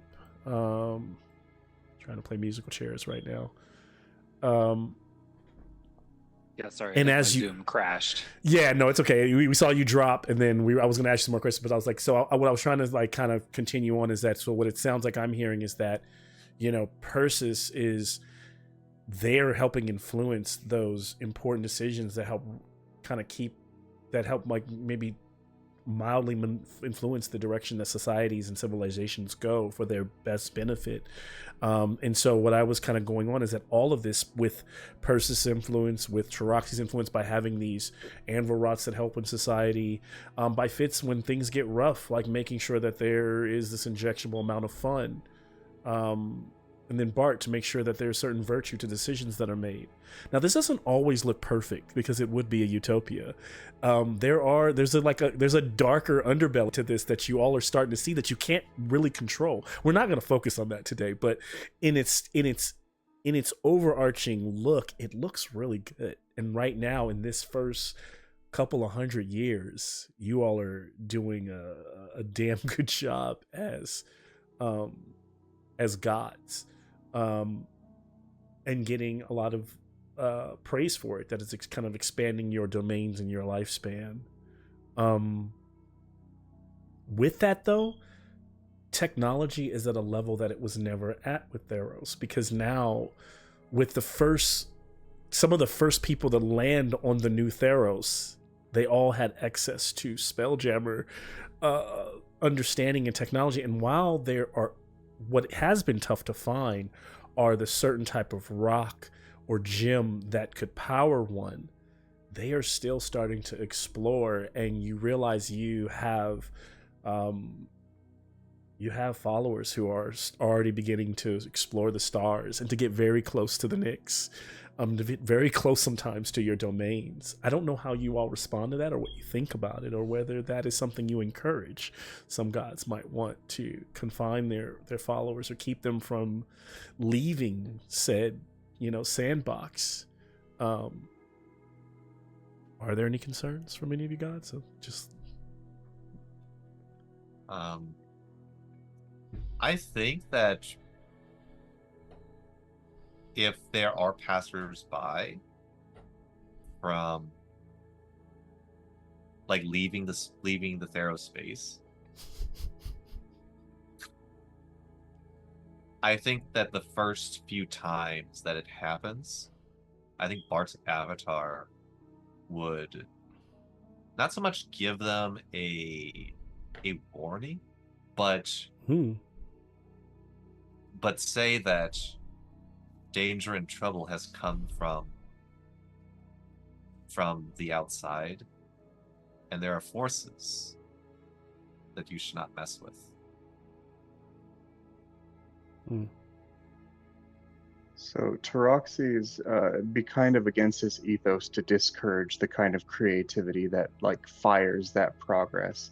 So his avatar and his anvil rot kind of like jumpstart anywhere they can. They're like giving out blueprints and designs and just passing them out, just anyone trying to go to space. But does this cause tension between Bart and Taroxys? I think that there is just a bit of apprehension Yeah. from Bart, and lets Troxys know that if something comes back with them, I do not want to deal with another thing like that being. My friend, that's what we are for, and I'm sure they will defend themselves admirably. And of course, I do not directly control my children. Children are children. If they want to advance this cause, then it is up to me to support them as I can. But around his own domain, so that no one wanders into like actually into Taroxys, he's built a labyrinth inside a labyrinth inside a labyrinth. So anyone that does get too close finds themselves lost. And that's not his responsibility. He's busy. Yeah. So that's the dark underbelly, is however many people are lost in the Nixian labyrinth. That's his great. And so time marches on. Those mortals who survive this entire ordeal, they do mourn the loss of those that were their own. For example, Artemisia, who mourns the loss of her sons, but is on the council of the new Akros. Tyrannica still holds sway. Actually, Tyrannica passes in the first 100 years, and a new leader rolls on, and actually Artemisia does as well. Both of them being human, their time marks on, but they ended their lives well as they led a new reestablishing of the culture. And I think even some of the better parts of the Akroan culture are reestablished, with getting rid of some of the old that wasn't the best for them. In those 200 years, they haven't seen a war with the Militians like they did early on. And you have to remember, only a few survivors now exist from the old world. So many of the people don't know there was an old Theros. It's almost a conspiracy theory, right, at this point, that there was an old Theros. Like, nobody knows about old Theros. But the gods, right? And a few living beings who would be, dragons and such.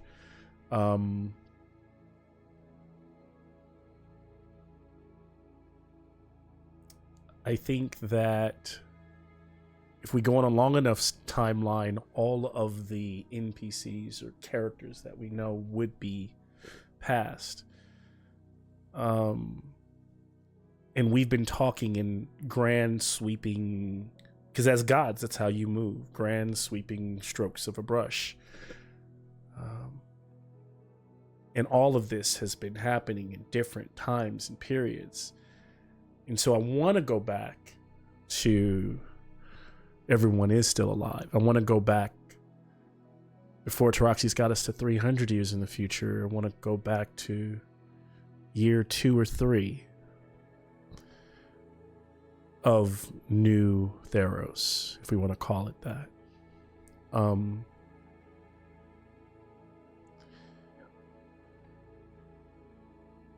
And there was some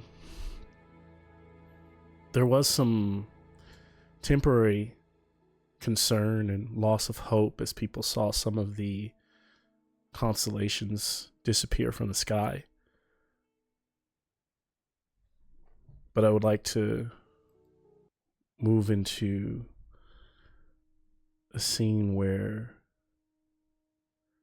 the Dreamwalker begins to understand what's going on. And before actually moving to this scene, I will let Taroxys know, and let everyone know, Telmoon did decide to come back. Taroxys, would you like to tell us what that means for you? Or do you like to wait? Oh, you're muted. I think it'd make a good closing. Like, Telmoon's first steps into the new Theros might be like a solid ender, like bookend. I've got Okay, something I'll have you. cooked. Okay. Dreamwalker looks and comes to an understanding that while you could not find, for a long time it felt like you could not find these fallen who had been called back. You could not find them because they were gone for a while. And here in year 2, you're hearing, you're seeing. It took a while to filter through the noise. I mean, you hear everyone, you see everyone's dreams. To pinpoint the dreams of those that you were looking for. And then I imagine that the Dreamwalker, once he found where the dreams were coming from, he went to very particular people and he told those people, I need you to act. I need you to move. I need you to go to this place. These people are chosen by the gods.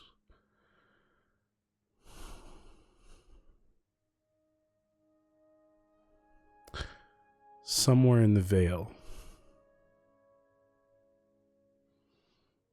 Elpida is sitting in like a constructed like tree house, looking down over, and you can hear children playing down below.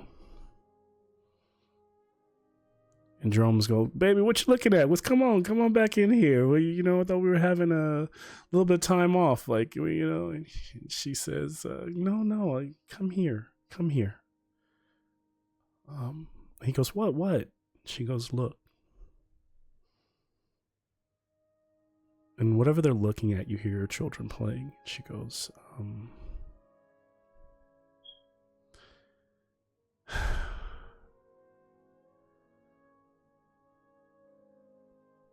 I know my son when I see one. And that boy down there, it's not Cassius. He goes, of course you know your own son. That's our son. And she goes, I'm trying to tell you something. I don't know how, I don't know why. I don't understand it. He's only 2. But that's Telmoon. He goes, girl, what have you been drinking? What have you been drinking? That can't be Telmoon, because Telmoon ain't my son. And Telmoon is, come on, Telmoon is. And she gets a tear and she goes, stranger things have happened. I know my son. And they just embrace because she starts to kind of cry. She's both happy and concerned and kind of just trying to take it in. Down below in the Vale, a 2-year-old dark-skinned satyr plays and frolics with others. Both horns, both arms. He knows himself as Cassius. He sometimes has dreams of fighting gods and wielding 2 swords and riding and fighting dragons. And he tells all the other kids that in the Vale. And they go, oh, you have such a, he's known as having a big imagination. And on that day, several others arrive in the Vale. These followers of the Dreamwalker, shrouded. They wear the signs of the Bronze Bullies, but they also wear the signs of the Dreamwalker. And they come with families who have been told through their dreams to travel here. They welcome them. And several children step to meet young Cassius. There is a young male very young male Triton. There is another 2 Leonins who are brothers or cousins.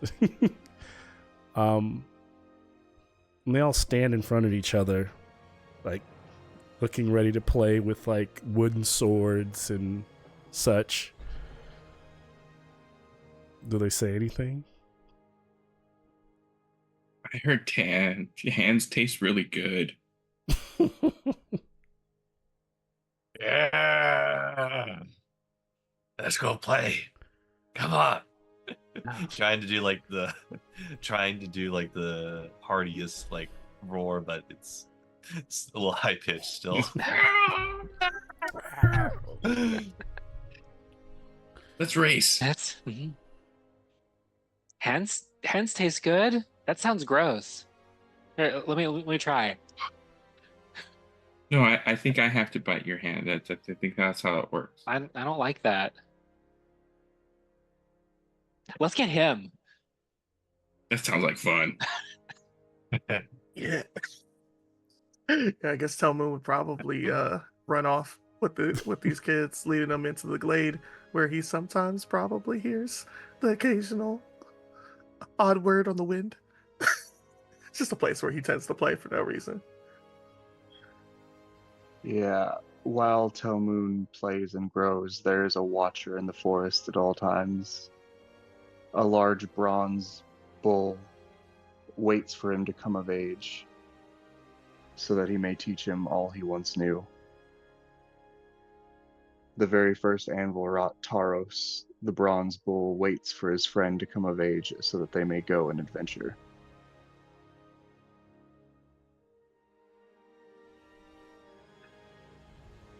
And so at the mountain, watching all of this, even watching Taro, waiting and watching the Dreamwalker and Krufix talk, as Krufix says, they are the new returned, the rekindled, as they will soon be called. Most won't even know they exist. But they will soon have both the understanding of their life here and their life that once was.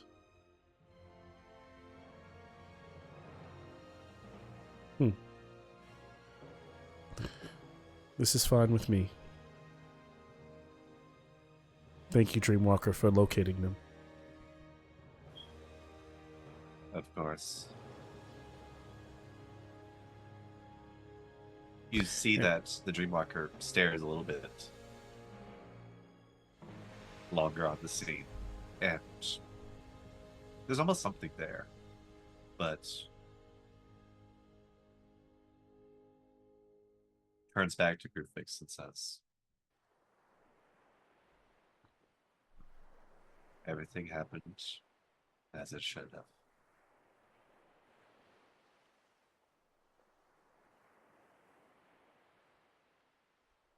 And we'll fade to black there. Thank you all for playing. Good game. Yeah. Good. I just want to say it's been an amazing time, and thank you everybody for it. Yeah.